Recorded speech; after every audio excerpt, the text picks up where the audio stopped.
Esta madre vigila con celo ejemplar la higiene hogareña y no deja pasar por alto suciedad alguna en las manos de su hijita. Madre cariñosa, se preocupa permanentemente del bienestar de sus hijos.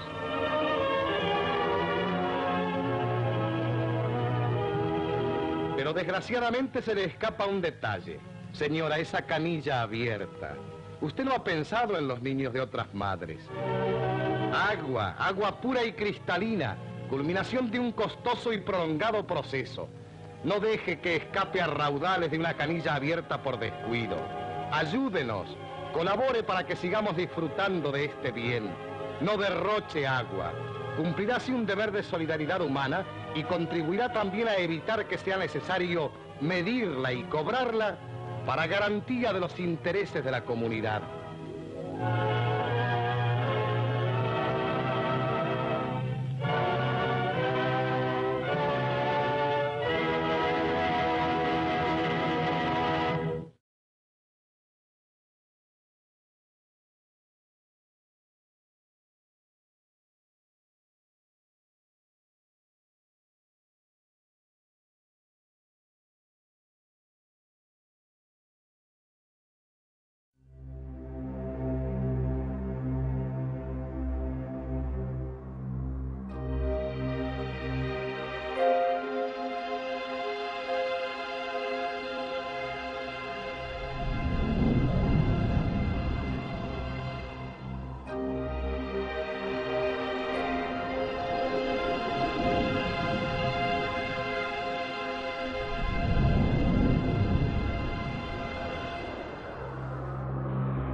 Somos agua. El planeta Tierra está rodeado de agua. Pero 3 millones de personas al año mueren de sed o mueren por beber aguas insalubres. Solo 1 de cada 3 personas en el mundo tiene acceso al agua potable. El 97,5% del agua disponible en el planeta es salada. El 2,5% del agua restante es dulce y está en proceso de pérdida. De ese 2,5%, el 70% es utilizado para el riego agrícola, el 10% sirve a la industria, entretenimientos, usos municipales y domésticos. Con el resto producimos electricidad.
Estamos hablando del ALCA, estamos hablando de la militarización. Las próximas guerras no van a ser por petróleo, como Irak.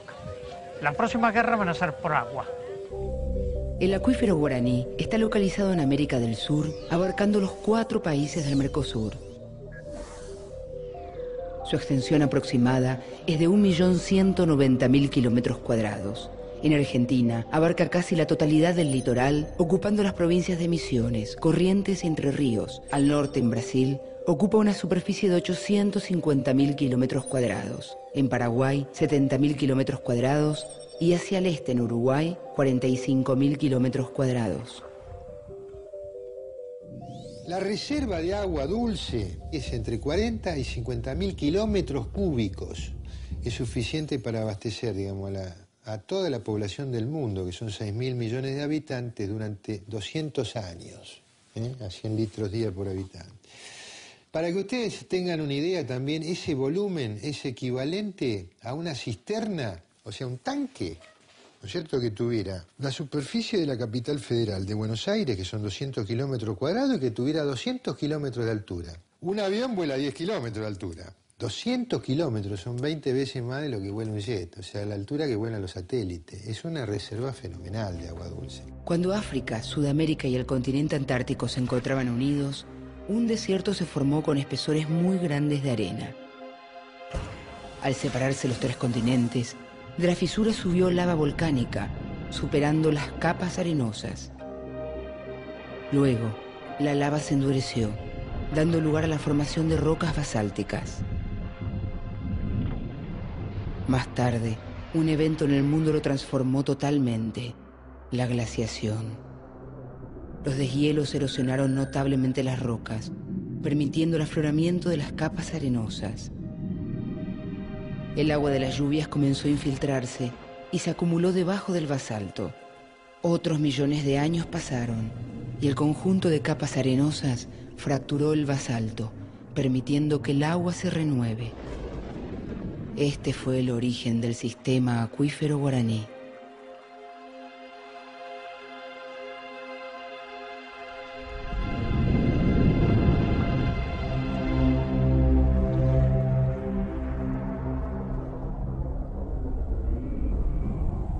San Ignacio es una localidad que hasta hace muy poco tiempo no tenía desagües cloacales. La población, que era como de 5.000 habitantes, vertía en pozos absorbentes. Y si el acuífero aflora ahí y uno vierte los residuos domésticos, ¿no es cierto?, y cloacales en el subsuelo, son puntos de entrada de contaminantes al acuífero, cosa que hay que preservar. A los brasileros les resulta más barata la utilización del agua subterránea porque no requiere tratamiento, o sea, no hay que potabilizarla. Si bien los pozos son muy caros, perforaciones son muy caras, porque son profundas, a través del tiempo, digamos, de funcionamiento de la captación, resulta más barata que la captación de agua superficial por el tema del tratamiento. La contaminación es una posibilidad real, sobre todo en Paraguay, que se emplea mucho agroquímico, en sitios donde el acuífero está prácticamente aflorando. Encarnación hacia el este también, se cultiva soja, trigo, maíz. Ahí se emplea mucho agroquímico y ahí el acuífero está a poca profundidad. Por eso es muy importante poder evaluar la situación y el riesgo de contaminación a efectos de que no se produzca, digamos, por flujo, aguas abajo, la contaminación del acuífero en territorio argentino. Las pocas arroceras que actuaron acá usaban todos productos contaminantes y se veía, se veían mortandad de peces. Los lugareños contaban de la cantidad de frascos y de envases de esos insecticidas y herbicidas que una vez que los usaban los tiraban así, hacían pozos como para enterrarlos, y todo eso por las napas terminaba en los canales y finalmente en el sistema. Los esteros de Liberá se revelan como una zona de descarga del acuífero guaraní, es decir, de salida, una gran fractura geológica donde el acuífero podría estar a muy poca profundidad, a unos 100 o 200 metros. Y si está a esa profundidad y tiene presión suficiente, o sea, si es urgente, puede haber descarga hacia arriba, hacia unidades, primero hacia formaciones más modernas, pero en definitiva hacia los esteros. Justamente eso es lo que queríamos verificar, era uno de los temas de interés que tenían las universidades para dilucidar. Las reuniones se hicieron, hicimos actas, las actas se enviaron a las respectivas cancillerías de los 4 países, pero lamentablemente no tuvimos apoyo, digamos, gubernamental de ninguno de los 4 países, ¿no? Entonces, en el año 2000, después de 6 años de haber empujado el proyecto, se interesó un ente que se llama GEF, G-E-F, que es el Global Environment Facility. Ese es un organismo, digamos, integrado por los 7 países más industrializados del mundo, que tiene por finalidad financiar proyectos de desarrollo en los recursos naturales compartidos por otros países. En definitiva, es un fondo que aportan los países industrializados a fin de mitigar en parte, ¿no es cierto?, los daños que producen justamente por el desarrollo que tienen. Es un invento hecho en el último momento por Estados Unidos y Brasil, al que adhirieron muchos otros. Brasil había presentado un proyecto en el que se imponían multas al país que se excediera en las emisiones. Entonces Estados Unidos dice, mira, nunca vamos a pagar una multa, porque y realmente a ningún gobierno le va a parecer aceptable pagar una multa internacionalmente por una acción de algunas empresas. ¿Por qué no hacemos una cosa distinta y en lugar de pagar esa multa, que estaba previsto que fuera a los países en desarrollo, compramos el derecho a aumentar nuestras emisiones haciendo proyectos en los países en desarrollo? El protocolo es el inicio de la modificación de la tendencia de crecimiento que tenían las emisiones. Y le digo que tenían porque las emisiones de los países industrializados ya están, como conjunto, ya están bajando. Algunas individualmente suben, Estados Unidos sube. Hay dos países que no están entrando, que son Australia, que es irrelevante, Rusia, que importa, y Estados Unidos, que importa. Sí se produce el calentamiento. Hay gran parte de Rusia que está asentada sobre permafrost, capas de hielo sólida. Sobre ese permafrost hay estructuras. Las tuberías de conducción del petróleo de Siberia están en el permafrost. Hay pueblos que están en el permafrost. Si se empieza a debilitar el permafrost, el impacto es tremendo. El problema además es mucho mayor, porque si realmente se empieza a disolver el permafrost, eso es agua dulce, digamos, ¿no? No tiene sal. Entonces va a aparecer un agua fría, dulce, que va a llegar al Atlántico y se va a mezclar con la corriente del Golfo. Eso cambia totalmente las condiciones del clima en Europa occidental y puede llegar a convertir en desértico el centro de Europa.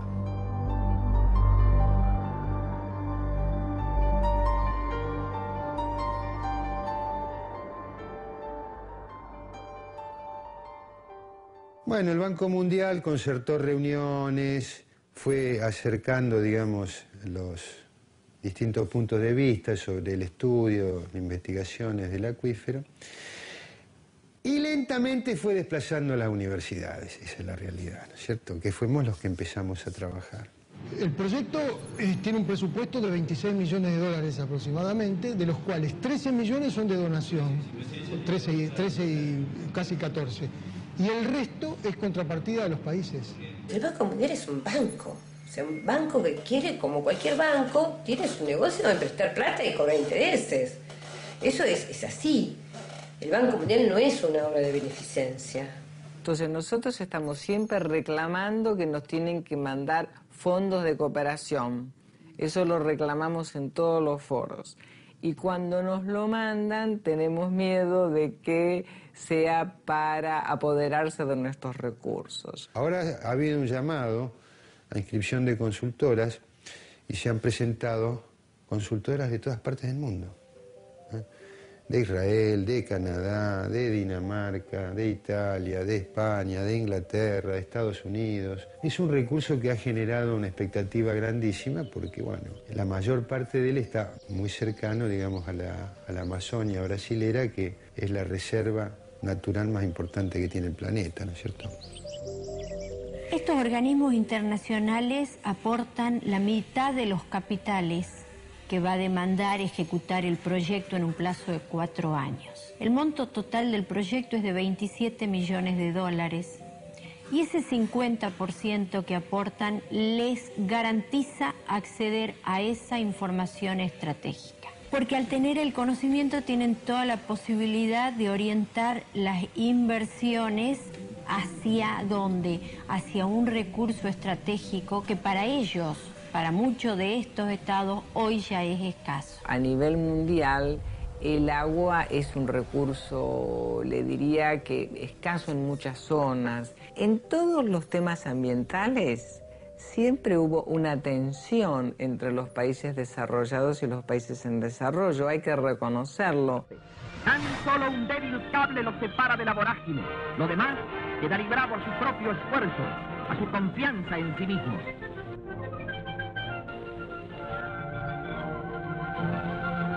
Las pruebas llegan a su fin. Sobre el incomparable panorama de las cataratas se despliega un enorme gallardete con los nombres queridos de Perón y Evita, sincero homenaje de estos atletas que arrostran a la muerte. En la zona de la Triple Frontera es el punto de carga y descarga de este acuífero guaraní. Es muy llamativo que con frecuencia se escucha al gobierno de los Estados Unidos alertar sobre el terrorismo internacional en la Triple Frontera. Yo quiero decir que hasta ahora no hay pruebas concretas de esto. Lo digo como ciudadana común, lo digo como integrante de la Comisión de Seguridad y Narcotráfico de este Senado, en donde hemos hecho numerosos pedidos para ver cuáles eran las pruebas concretas de una afirmación que es tan grave. No hay pruebas concretas. Y entonces nosotros no podemos dejar de mirar con recelo, porque decimos qué conveniente que es la hipótesis para estos países a los cuales les vendría muy bien tener fuerzas militares en regiones que tienen recursos naturales que ellos hoy demandan.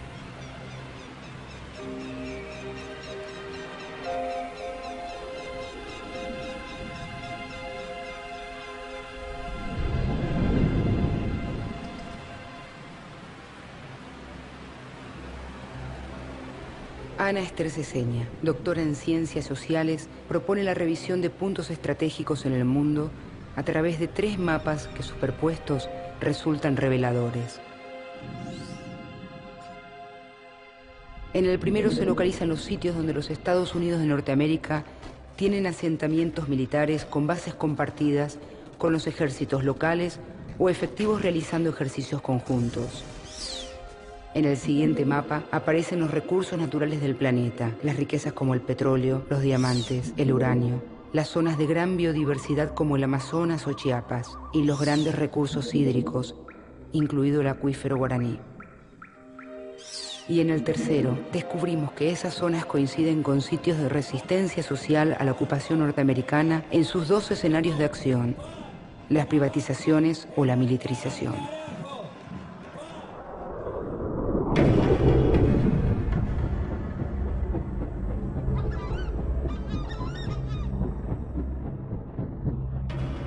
Al principio no se hablaba de eso, era un tema que no importaba. Al principio era solo encontrar a terroristas. Como nunca encontraron terroristas, recién ahora empiezan a decir, bueno, pero financian terrorismo. Cuando en realidad el giro de dinero era desde siempre, es histórico. Es como los inmigrantes que ahora cubanos que viven en Miami le mandan plata a la familia. Bueno, esa es la misma lógica que funcionaba y que tal vez sigue funcionando en esta zona. En la tribu de nuestros conocidos Jinan se celebra el buen éxito de la caza y la pesca con un baile ceremonial. Véanlos ustedes, mis amigos. Hay que reconocer que lo hacen con bastante uniformidad. Yo diría que algo mejor que muchas coristas de algunos teatros de revistas. ¿No es cierto?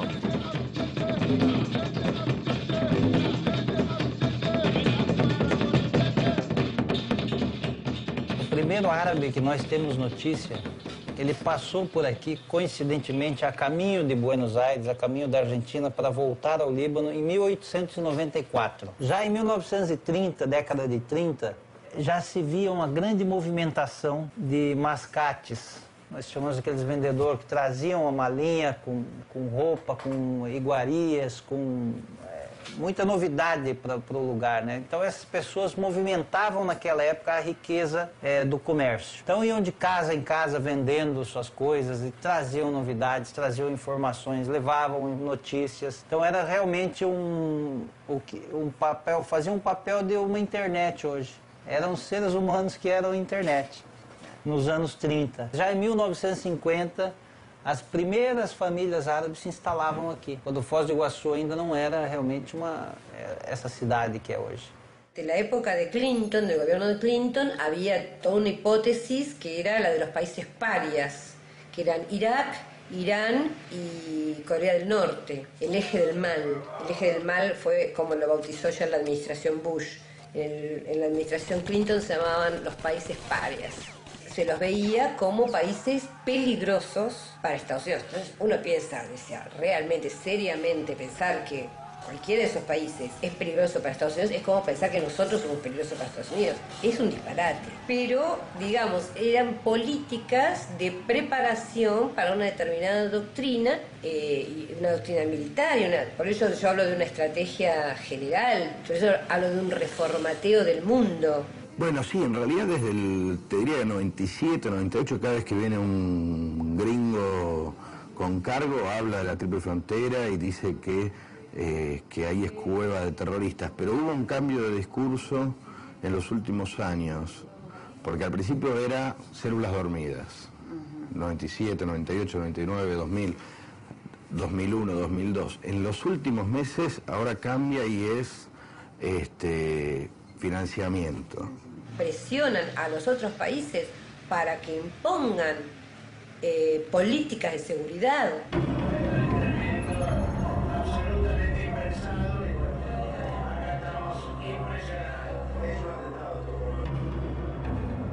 Una de las cosas que tenían que probar para eso era que el atentado a la AMIA se había generado allá. Era como la prueba viviente de que esto era así. Hasta el día de hoy no se probó eso. La principal hipótesis dice que los explosivos vinieron de Triple Frontera.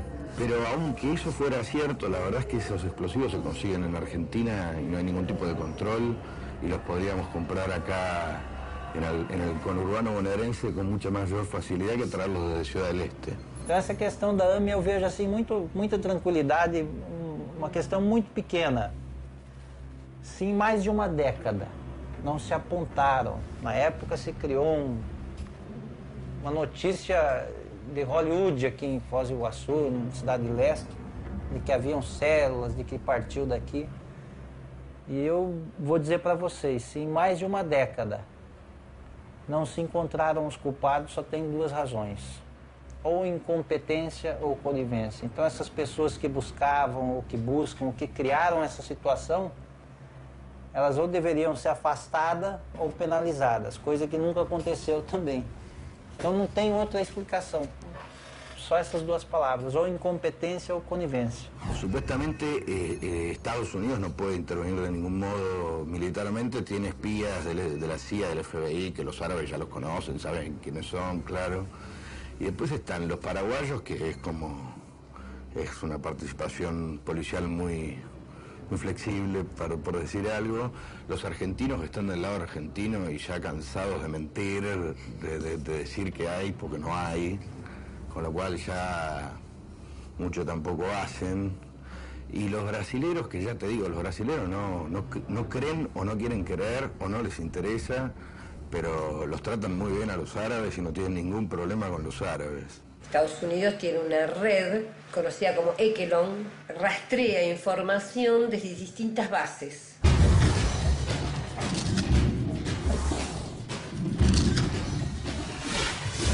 Realiza una especie de barrido informativo, todo lo que en otra época se llamaba espionaje, todas las agencias de inteligencia que procuran información con respecto a estos recursos.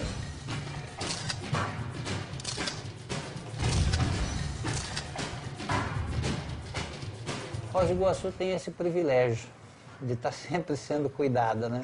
Todo mundo cuida da gente, por todas as agências. Então, eu fico assim muito tranquilo em dizer que aqui é uma cidade que não tem nada, porque eu não acredito que no mundo exista um ponto tão pequeno como Foz do Iguaçu, que foi tão investigada e nunca encontraram nada, então eu tenho essa tranquilidade em dizer que não existe nada. Nesse sentido, nessa linha de terrorismo, de financiamento, de guerra, uma grande bobagem, uma grande tirada política para alguns, né? E é uma grande fonte de arrecadação de dinheiro, porque quando você fala em terrorismo, fala em problema, sempre alguém financia para que você vá procurar se existe mesmo. Então é uma maneira que no Brasil a gente chama de malandragem. Pelo potencial comercial que existe nessa região, acabou sendo um problema junto com a solução, que é o comércio, mas é um item do problema.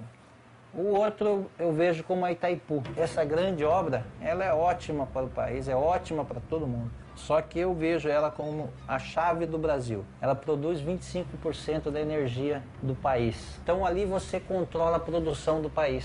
Então grande parte dessa energia é energia que produz. Então o Brasil toma muito cuidado com Itaipu, cuida muito bem dela e deve, eu acho até que deveria cuidar mais ainda dessa grande obra que é Itaipu, porque é algo tangível, algo palpável, alguém pode pegar.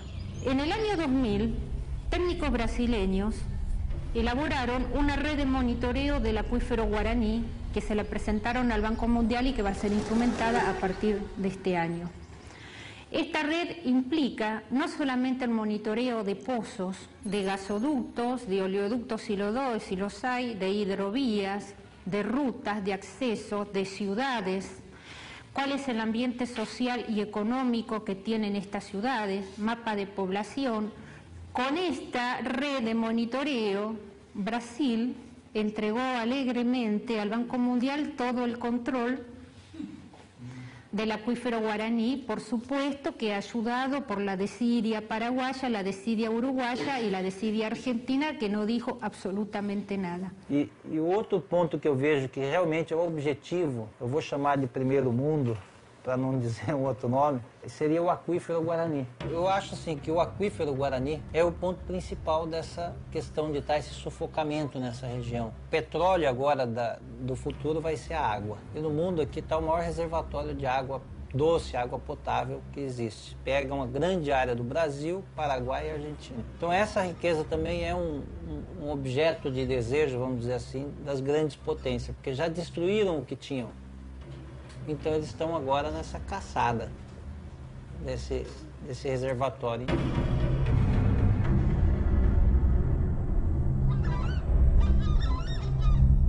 Una de las cosas que impulsó Korak en su momento dentro de la OEA, y que además era claramente letra de Estados Unidos, era esta idea de que si un país reclamaba la ayuda de los otros diciendo que había terroristas en su territorio, podía intervenir. Lo hicieron de una manera muy ambigua, pero sí, Paraguay, pero bueno, eso también abrió lo del tema Colombia, con la FARC y demás.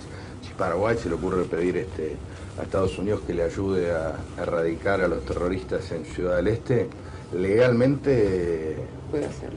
No sé cuánto se podrían quejar Brasil y Argentina que firmaron ese acuerdo. Não existe terrorista quando você defende o seu país, a sua pátria. Hezbollah nunca operou fora do Líbano. Então, se eu invadir sua casa e você se defender, você se torna um terrorista? É uma pergunta que eu tenho que fazer. O Líbano nunca invadiu ninguém, ele foi invadido. Os palestinos nunca invadiram ninguém, foram invadidos, assim como está sendo o Iraque. Esto que salió el otro día en La Nación, que es que en Brasil el Senado, por unanimidad o por mayoría, aprobó un proyecto de ley por el cual el ejército va a ocuparse de los temas policiales, como es luchar contra el narcotráfico en la favela de La Rosiña, o en cualquier lugar donde haya delincuencia y criminalidad. Esto es un cambio importantísimo a nivel de seguridad. Agora, se nós vivemos dentro da Argentina ou dentro do Brasil, temos nossos problemas. Agora, na Argentina tivemos há pouco tempo o panelaço. Eu não aceitaria que os Estados Unidos ou outra potência qualquer viesse bombardear o povo ali na praça, perto da Casa Rosada, porque estão lá fazendo um panelaço. E foi exatamente isso que aconteceu, né? De um lado, às vezes, pelo poder, do outro lado, às vezes, pelo interesse econômico, mas foi exatamente isso que aconteceu. Tenés una conversión real de las Fuerzas Armadas en policías. ¿Y quién te dice que no? ¿Para qué si van a hacer finalmente, con la experiencia argentina, podemos pensar, bueno, si van a luchar contra el narcotráfico solamente o si hay una resistencia social con respecto a una privatización o con respecto a algún tema? ¿Quién nos dice que el ejército no va a actuar? No es temor, es una certidumbre. Está el Plan Puebla-Panamá para Centroamérica y Caribe, donde Estados Unidos está instalando las bases militares y el control regional para apropiarse de los recursos. El Plan Colombia, donde hay una base militar enorme en Manta, en el Ecuador, y que tiene que ver con toda la situación regional. Nós aqui nos sentimos, estamos sendo cercados para ser sufocados. Então hoje vem cercando Colômbia, Paraguai, Argentina, Cântara. Então a gente vê que está se formando um círculo em torno do Brasil. E o Brasil é um país que tem muita riqueza e é muito grande, só que tem dono o Brasil. Não é algo que caiu do nada e nem veio do nada. Tem um povo que vive aqui, tem um povo que desenvolveu esse país. Tanto que o Brasil hoje ele não pode nem pagar a sua dívida externa, né? Então é uma maneira de estar se ganhando dinheiro fácil. Vai sufocando o país, vai sufocando e cada dia mais. Então ele aperta um pouco hoje, aí ele alivia. Quando ele volta a apertar de novo, ele já apertou um pouquinho mais. E vai indo até romper o país. Exemplo aqui ao nosso lado, a nossa vizinha Argentina passou por isso há pouquíssimo tempo, né? Ainda não se fecharam as cicatrizes desse sufocamiento. Y aquí se están levantando los fantasmas del terrorismo en la triple frontera. Bases que se instalan no solamente en América Central, sino que también están cubriendo toda América del Sur. Presiones sobre el gobierno argentino para la base en Misiones, porque los grandes objetivos son el control del agua potable, tanto de superficie como también de subterránea, pero también el control de las selvas y los bosques del continente, que son los que nos proporcionan la biodiversidad genética, que son los elementos con los cuales los grandes laboratorios multinacionales elaboran los medicamentos. A esto apuntan los ejercicios combinados que realizan nuestras fuerzas con los norteamericanos.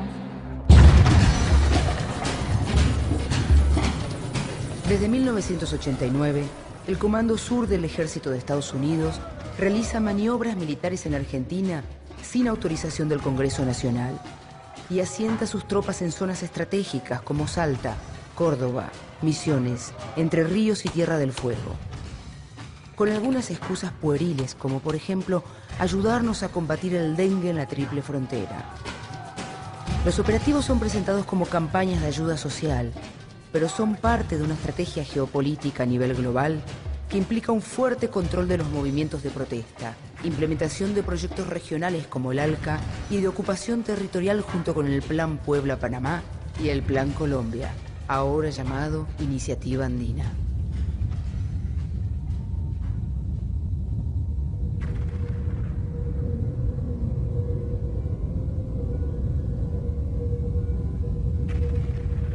Algunos pensaron la energía nuclear para la destrucción. Otros, en cambio, supieron aprovecharla para la paz y el progreso. Cuando el entonces presidente Perón y un puñado de científicos crearon la Comisión Nacional de Energía Atómica, estos hombres visionarios que impulsaron el desarrollo de la energía nuclear en la Argentina con fines pacíficos, seguramente no sospechaban todo lo que se ponía en marcha. La energía atómica siempre tiene que estar regulada por un ente. En este caso, el ente internacional es el Organismo Internacional de Energía Atómica y para nosotros está representado en la Comisión Nacional de Energía Atómica. Pero, punto. Bueno, ahora está privatizado, desdoblado, las centrales están con otro, manejadas por lo que se llama la NASA. El Organismo Internacional de Energía Atómica, financiado por el Banco Mundial, realizó una donación de 500 análisis de isótopos naturales para medir la edad del agua. Esta donación se hizo al laboratorio INGEIS, organismo dependiente del CONICET y de la Universidad de Buenos Aires, que ya recibió otra donación de la misma entidad de un instrumental muy importante para los estudios del guaraní. Esto es para hacer tritio, el equipo que recibimos, para hacer tritio y carbono 14. Vos encontrás mayor cantidad de tritio en la zona de la recarga y a medida que el agua fluye y pasa el tiempo, digamos, encontrás menos cantidad de tritio, lo que te dice que el agua es más vieja, que pasó, digamos, recorrió un camino más largo. El acuífero tiene agua de 20.000 años de antigüedad. Pensemos que es agua que se infiltró en algún momento con aguas de lluvia y hace 20.000 años que está circulando. Un acuífero tarda muchos años en recargarse y descargarse. Los tiempos de tránsito de un río son de días, semanas quizás, pero los tiempos de tránsito de un acuífero se evalúan en años y muchos más.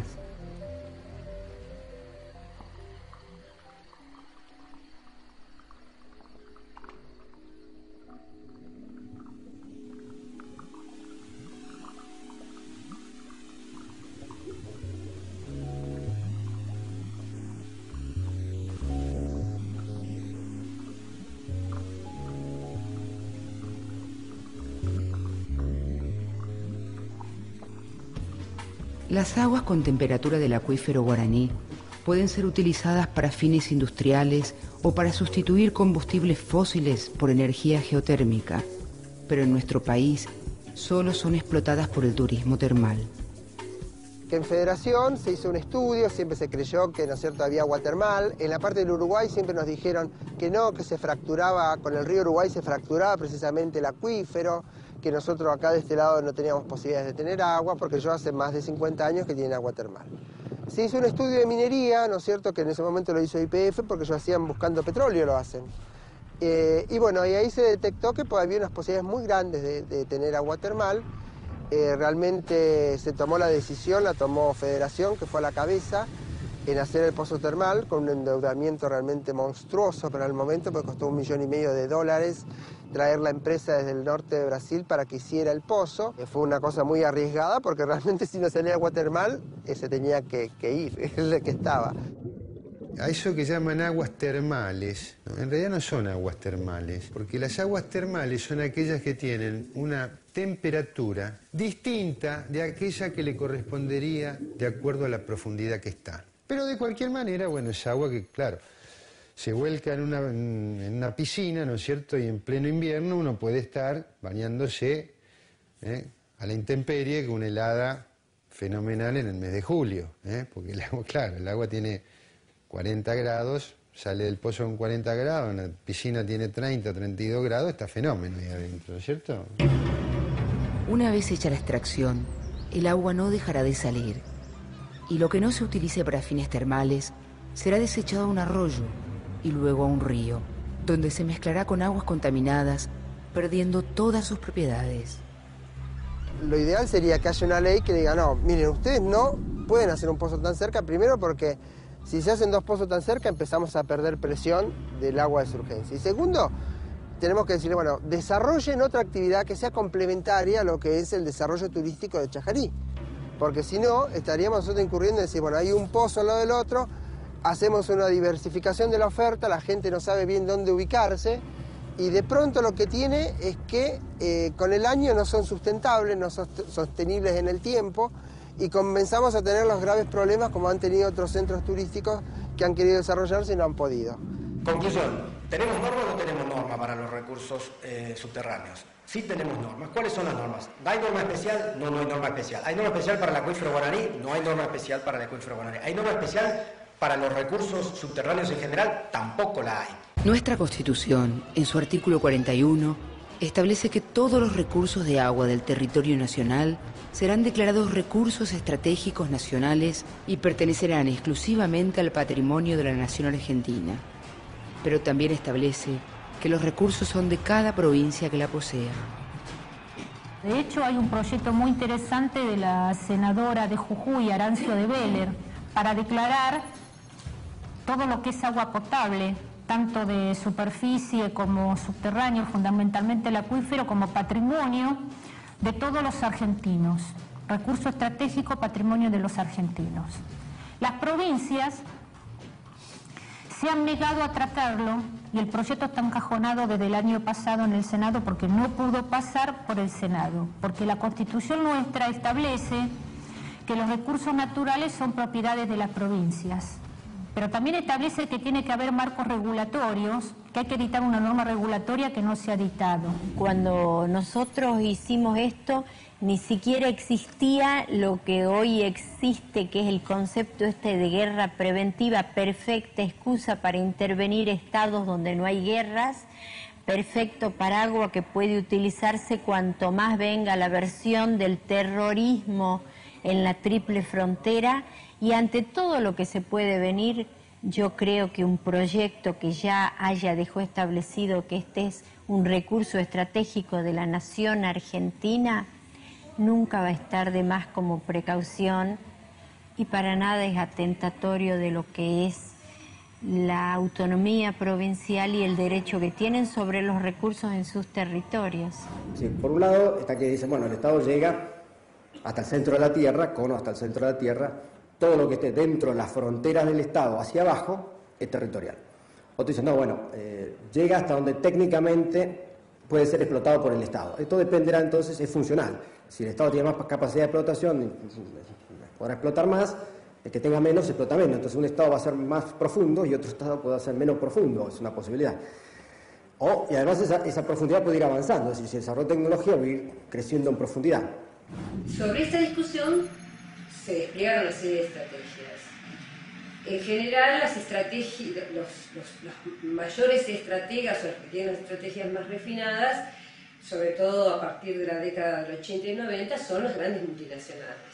Finalmente, se elaboró otra teoría que dice, bueno, que la corteza sería de titularidad del Estado y más allá de la corteza, lo que se llama la litosfera, o más allá de la litosfera, sería patrimonio común de la humanidad. Si esta parte es patrimonio común de la humanidad, no está escrito. Es decir, que el patrimonio común de la humanidad, los Estados los convienen, no existe per se. El espacio ultraterrestre o la Luna, etcétera, lo es porque hay un acuerdo que dice eso. Los fondos marinos lo son porque hay Convención de las Naciones Unidas sobre el Derecho del Mar que así lo dice. Es decir, los Estados han convenido. Aquí no hay nada convenido.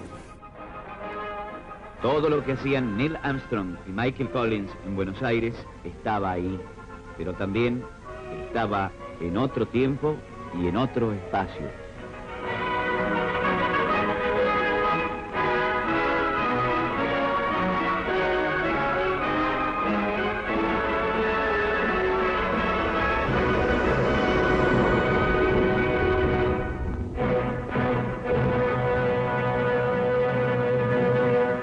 En la década del 80 empieza, digamos, como las presiones por lo que se llamó achicar el Estado. O sea, los Estados se suponían ineficientes, sobre todo los Estados en los países subdesarrollados, y por lo tanto había que achicarlos. Cada vez menos injerencia de los Estados del gobierno en los bienes de servicio, transporte, telefonía, agua, etc. Se los califica de ineptos, entonces se va achicando el Estado. En la década del 90, claro, aparece el problema de cuando hay que hacer reformas, cuando hay que modernizar, los Estados achicados no tienen dinero. Por lo tanto, ¿a dónde hay que recurrir? A los créditos. Aparecen entonces los organismos multinacionales de crédito con una serie de paquetes de préstamos en los que se exige, por supuesto, la privatización. Un hombre como Joseph Stiglitz, ex vicepresidente del Banco Mundial y un gran conocedor de su accionar por dentro, al referirse a sus mecanismos de negociación, no dice la privatización, sino la sobornización. Y agrega, tendrían que haberle visto las caras a los funcionarios de los países subdesarrollados cuando se les ofrecía el 10% en sobornos para que ellos aceptaran las privatizaciones de sus servicios. Y acordaban lo siguiente. ¿Qué decirles a los pobres ciudadanos para convencerlos, además de que los Estados son una porquería y no sirven para nada? Les iban a decir que era una de las exigencias del Fondo Monetario Internacional para prestar dinero o para renegociar la deuda y que sin esta exigencia no se podía seguir adelante. Las cataratas siempre son un proceso de retroceso, lo que pasa es que con tiempo geológico, no tiempo humano. Y todas esas rocas, si te fijas, tienen cantos agudos. Están erosionadas por el agua, pero son desprendimientos de arriba, son fracturas de arriba, ¿no? Todo esto se va a ejecutar en base a licitaciones. Va a intervenir la actividad privada y se le va a exigir, por supuesto, resultados concretos, muy rápidos y muy eficientes. Esas licitaciones incluyen arreglos de hermandad entre las agencias involucradas en el proyecto para beneficiar a por lo menos 40 gerentes del agua o lo que ellos llaman tomadores de decisiones. Algunas de esas agencias involucradas son el Servicio Geológico de Alemania, el Programa de Recursos Hídricos del Banco Mundial y el Gobierno de los Países Bajos y la Organización de los Estados Americanos, que por supuesto son nuestros más desinteresados donantes en el proyecto. Y el Fondo de la Ciudadanía, que ya se está evaluando, se han presentado 82 propuestas de ONG para diversos estudios, especialmente en el ámbito social para el acuífero. O sea que todas estas presentaciones han sido exitosas, ha habido una gran respuesta, y lo cual nos asegura buenas elecciones y buena calidad de productos. El objetivo es colocar lo que ellos llaman actores claves, que siempre son sus ONG conservacionistas, para luego transferir los servicios hídricos al sector privado. Este sector está dominado por las grandes corporaciones del agua, y en nuestro país, el servicio de agua potable se concesionó a la multinacional francesa Suez Lyonnaise des Eaux por 30 años. Entonces estábamos con una empresa que no era una empresa realmente ni problemática, que necesitaba una modernización, y se da gratis, se da una concesión por 30 años absolutamente gratis, con 2 requisitos. Ganaba la licitación aquel que diera la menor cifra de tarifa y que prometiera mayores inversiones. ¿Qué se hizo? Antes de ceder la empresa estatal a la empresa privada, hubo 4 aumentos de tarifa. O sea que después la empresa privatizada, la empresa privada, efectivamente hace una reducción, pero se había aumentado 4 veces. Y eso es lo que nos espera si entramos al ALCA, porque todo está íntimamente relacionado con el ALCA. En cualquier caso que haya que dirimir un diferendo, se ha firmado previamente que estos diferendos se dirimen en un tribunal internacional que ¿dónde está? En el Banco Mundial. O sea, son jueces y parte, y socios e inversores del mismo proyecto. Ese tribunal que se llama CIADI.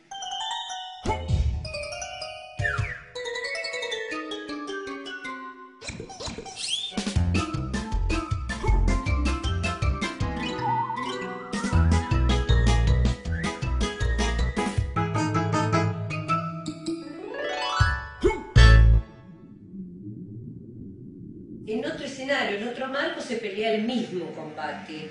Si nosotros firmáramos el ALCA en los términos que quiere Estados Unidos a fin de año, hay un acuerdo por el cual lo que se llama genéricamente servicios, y que incluye la salud, la educación, la información, el agua, dejarían de ser considerados bienes sociales para ser considerados mercancías. El Estado perdería todo tipo de injerencia o intervención. Y, por ejemplo, en caso de querer compensar a un sector de gente pobre que no pueda pagar el agua y decidiera subvencionarlos, sería considerado competencia desleal.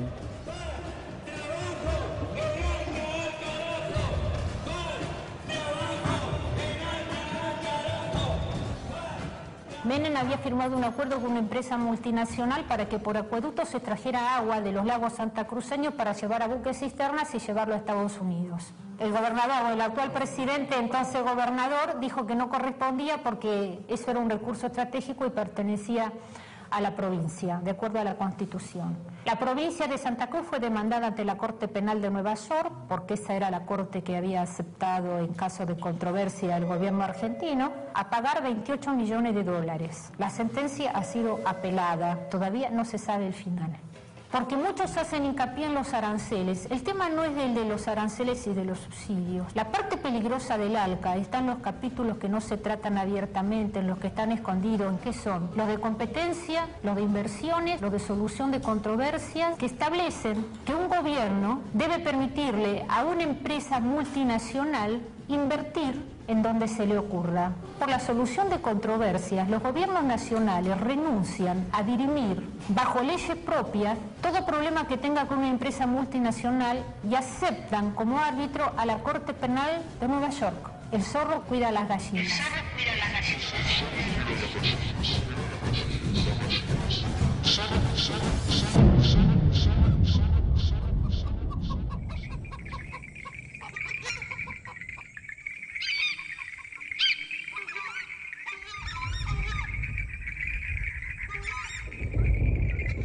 El objetivo, en grandes líneas, es ayudar a las provincias a desarrollar y gestionar sus recursos hídricos en forma eficiente, sustentable, con énfasis en la gestión por cuenca y a través de un proceso de descentralización de las responsabilidades y del financiamiento. El financiamiento del Banco Mundial se propone que será unos 50 a 60 millones de dólares. Pero hay algunas condiciones, que sea la aprobación de la ley marco de la política hídrica. Me parece que la ley, sobre todo a nivel nacional, es algo que no hay que perderlo de vista, pero hay que considerar que es un proceso que tiene que terminarse por sus remedios políticos. Una ley de agua es algo muy complicado, muy político y con muchos intereses. Así que si una ley dura 10 años o 5 años de pasar, creo que, claro, finalmente debería pasar la ley, eso es el objetivo, pero ese tiempo no es perdido mientras que se trabaja. Claramente, el Banco Mundial está hablando de moldear las legislaciones hídricas nacionales y provinciales para que faciliten los programas de inversión privados sobre los recursos estratégicos. Entiéndase, el endoso de los gobiernos para transferir la gestión y usufructo del agua a modo de concesión.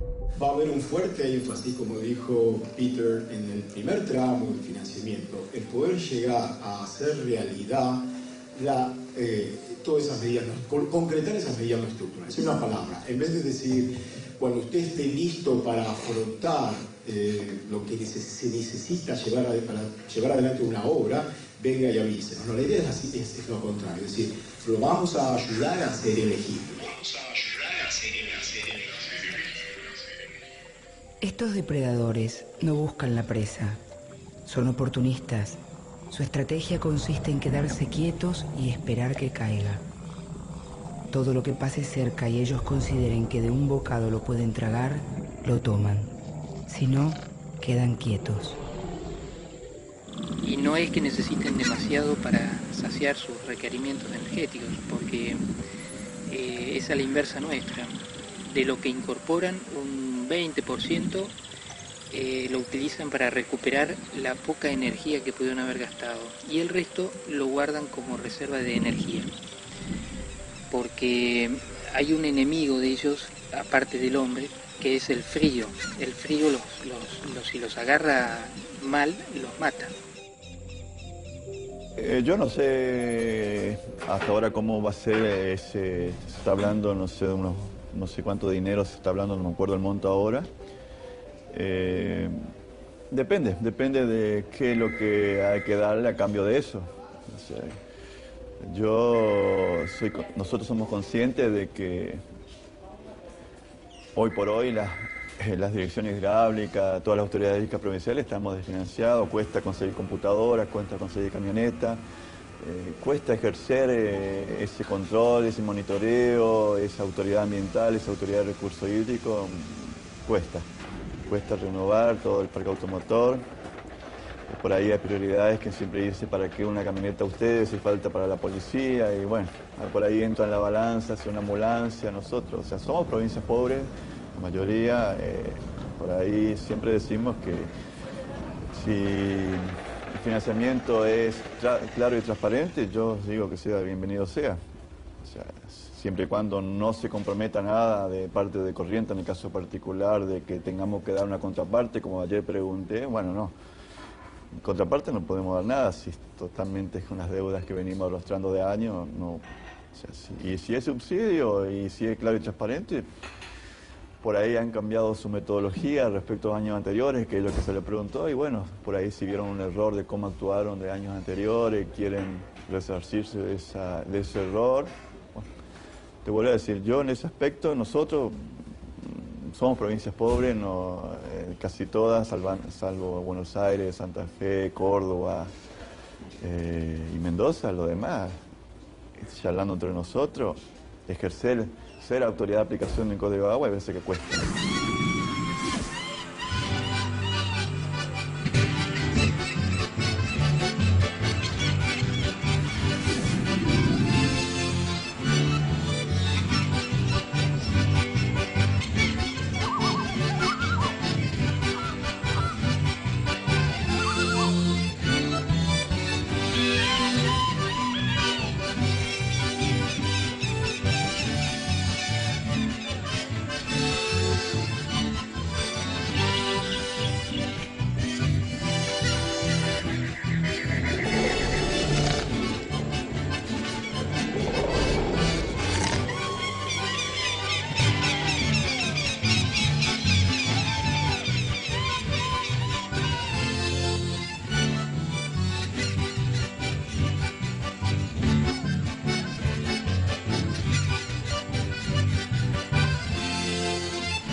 Esta zona en particular son tierras bajas. Ese tipo de suelo se denomina malezal, porque en épocas de lluvia junta agua, pero playo. ¿Esto es tierra firme? No, esto es embalsado. Ahora, en la medida que nosotros de tierra firme nos dirigimos hacia el sistema Iberá, hacia el estero, va aumentando la profundidad. Entonces, de lo que puede ser eso denominado malezal, nos encontramos con otra formación que es el bañado. El bañado es un lugar relativamente profundo, que no tiene agua permanente, o sea, en épocas de seca se seca, y que tiene un tipo de vegetación que es apetecible por el vacuno, o sea que son sectores que según en qué momento pueden ser o no aprovechados por el ganado. Después del bañado ya sigue algo más profundo y comenzaría lo que es el estero. Y después del estero ya viene la laguna o el canal. Es todo por una cuestión de profundidad.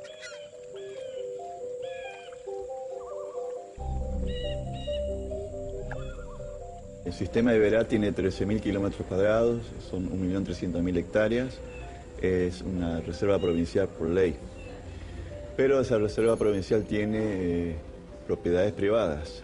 Tiene propiedades privadas que incluyen, dentro de sus propiedades privadas, lagunas, bañados, en ese 1.300.000 hectáreas.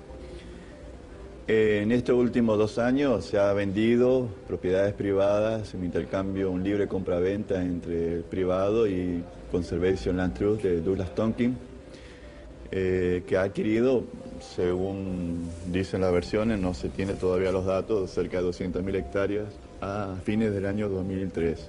En eso la provincia resalta, destaca y reitera que no vende tierras fiscales, las que quedan en la reserva, no vende el agua, ni mucho menos. Acá hay un juego de compra-venta de tierras privadas que supongo que ante esta devaluación que estuvo la Argentina se hace atractivo para los extranjeros y bueno, lamentablemente no existe una ley que lo prohíba.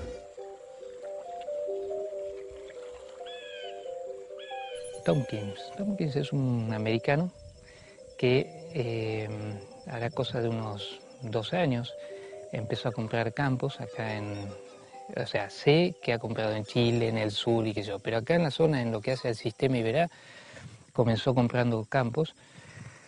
Aparentemente la intención de este hombre es o destina estas tierras a conservación de áreas naturales. Lo que uno puede ver de aquí aparentemente es eso. Yo el caso más cercano lo tengo acá nomás a unos pocos kilómetros, que es una estancia que le compró, se llama El Socorro, le compró a los Blaquier, estamos hablando de unas 50.000 hectáreas, y bueno, este hombre lo que por ahora está haciendo apunta así a conservar y preservar ese área natural, ¿no? Con un importante detalle. El Banco Mundial aporta los fondos para la infraestructura de estos parques y reservas y deposita el dinero en fideicomiso en organizaciones ambientalistas. La explotación comercial de estas tierras y sus recursos estará en manos de sus propietarios. Tenemos más o menos a 3.000 metros, tenemos una estancia que compraron son señores de Canadá, totalmente ya no son argentinos, y quieren comprar también más. Lo que quieren es más campo, que ellos la última vez que ofrecieron acá era en 1.000 pesos la hectárea y que ellos no les ningún problema, lo iban a pagar. Y diga que son los dueños son de acá de Curuzucatía, que tienen arrocera, y bueno, pararon un poco y bueno, si no vamos a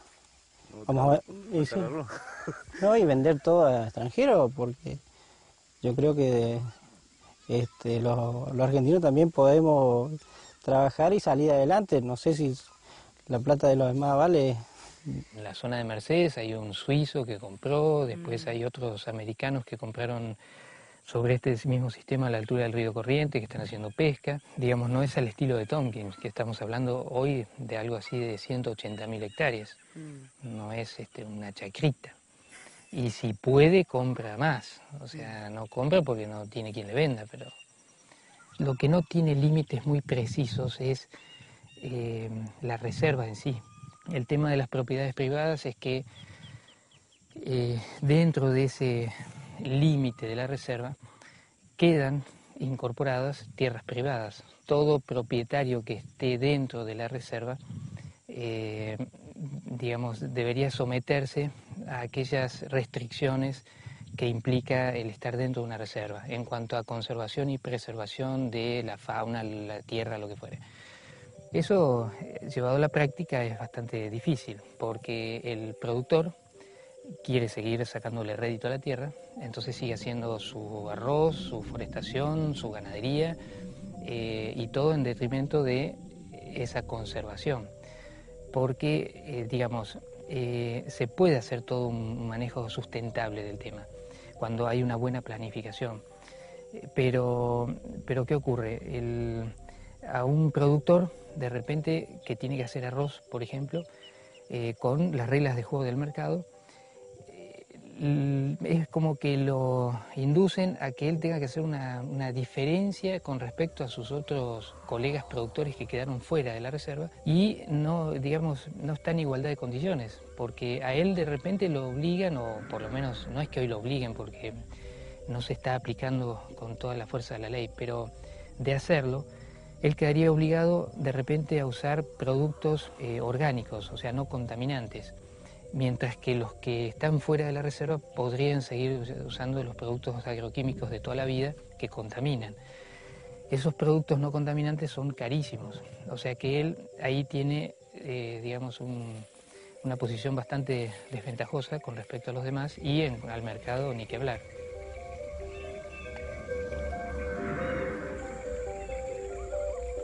Con respecto al proyecto del acuífero, te vuelvo a decir, para nosotros, oficialmente, es un enigma.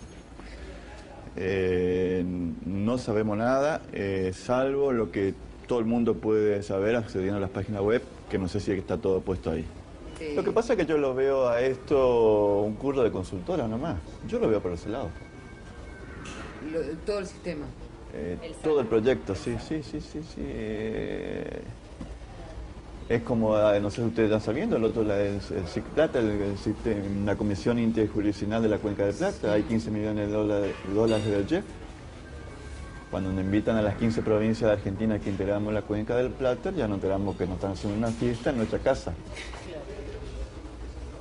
En la jornada de la semana pasada hubo un taller de eso. Postergado porque le boicoteamos a la provincia, nosotros no vinimos. ¿Cómo van a hacer un proyecto sin que nosotros sepamos qué querramos? Igual avanza. A nosotros, por ejemplo, no nos interesaba el proyecto piloto de Concordia Salto. Era secundario comparado con lo otro. ¿Por qué? Porque hay una perforación en Concordia y otra en Salto. ¿Qué puede? Bueno, sí, uno saca agua acá y otro saca acá. Pero mucho más importante era justamente establecer si los esteros de la Iberá se alimentaban o no con el acuífero. O mucho más importante establecer si en Misiones, en San Ignacio, esas areniscas, ¿no es cierto?, que afloraban ahí, eran las portadoras de agua del acuífero para protegerla y que no se contamine el acuífero, o no son.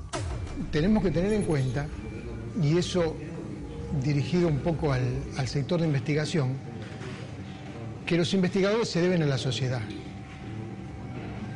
Los investigadores se deben a la sociedad que les está pagando. Que tengan en cuenta eso. ¿No? Yo creo que a buen entendedor pocas palabras, ¿no es cierto?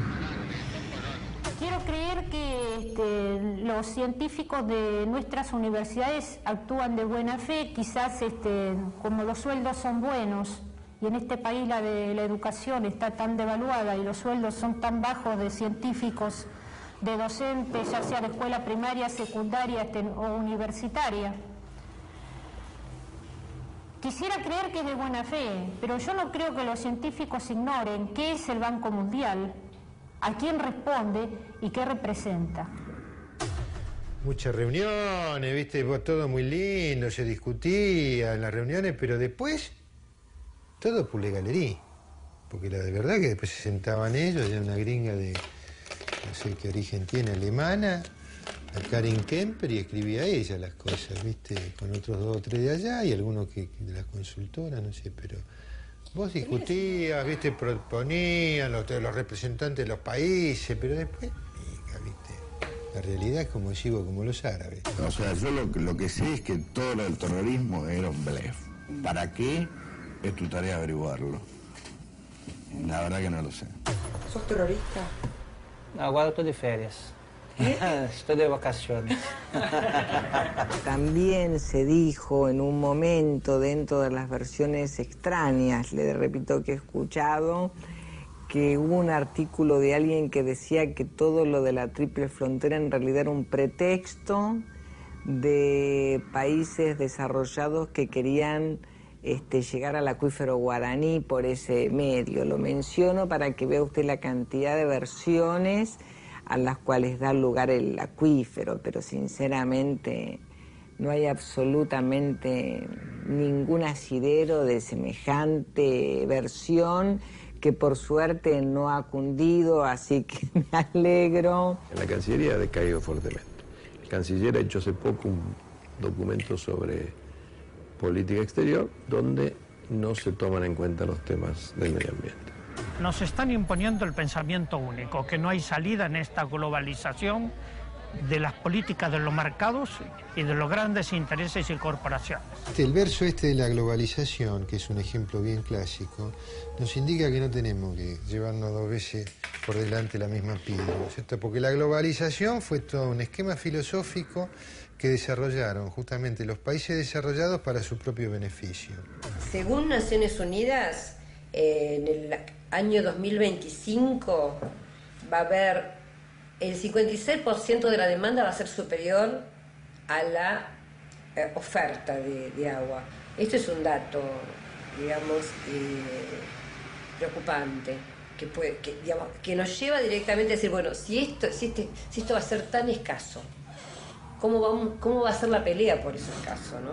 A mí lo que más me duele es que terminamos siempre, digamos, jugando de la misma manera. Preparamos las cosas, ¿no es cierto? Y después resulta que tiene que venir un foráneo, en este caso una institución como es el Banco Mundial, que por otra parte es la que nos ha metido en este embrollo que tenemos de endeudamiento fenomenal, ¿no es cierto?, como país, y fijar las pautas, ordenar la cosa, también con gente nuestra, porque la mayoría de los que integran el proyecto son de los países que están interesados en este trabajo, de los 4 países, pero de cualquier manera nos tienen que ordenar, ¿no es cierto?, el juego en este planteo académico, científico, desde afuera, cuando nosotros podríamos haberlo ordenado perfectamente desde adentro, ¿no? Pero bueno, hay un refrán que dice que nadie es profeta en su tierra.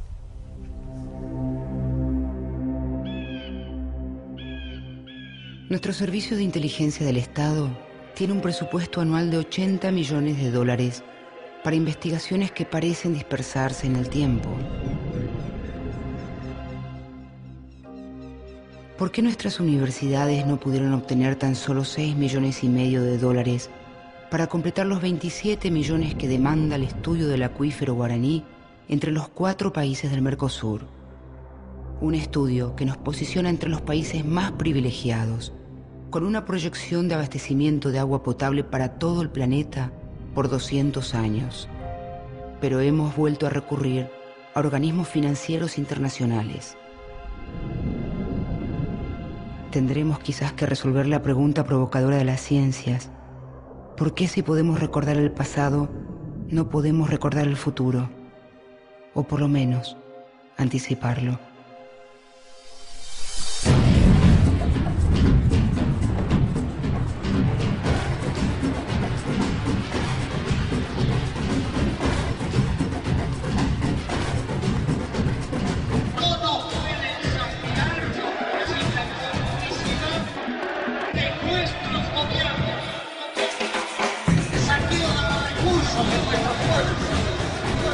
El agua es un bien social, no es una mercancía.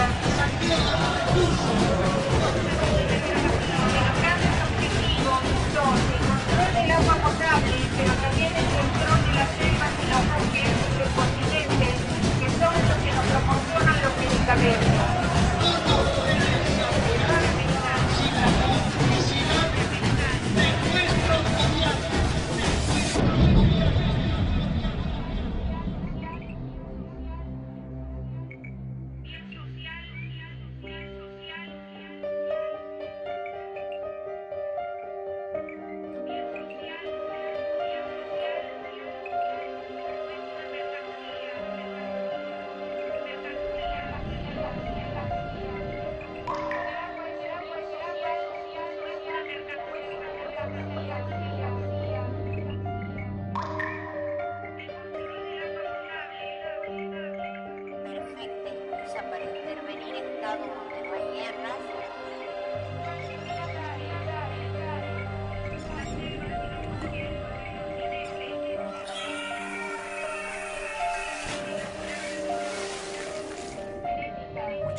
acceder a la sociedad que les está pagando. 60 millones de dólares.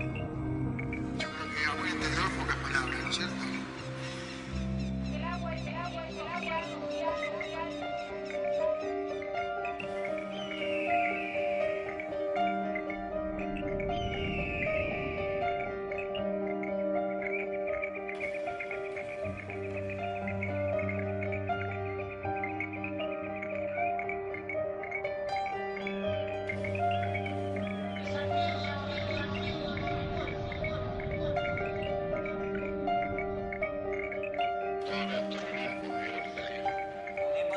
Invadiu ninguém, ele foi invadido.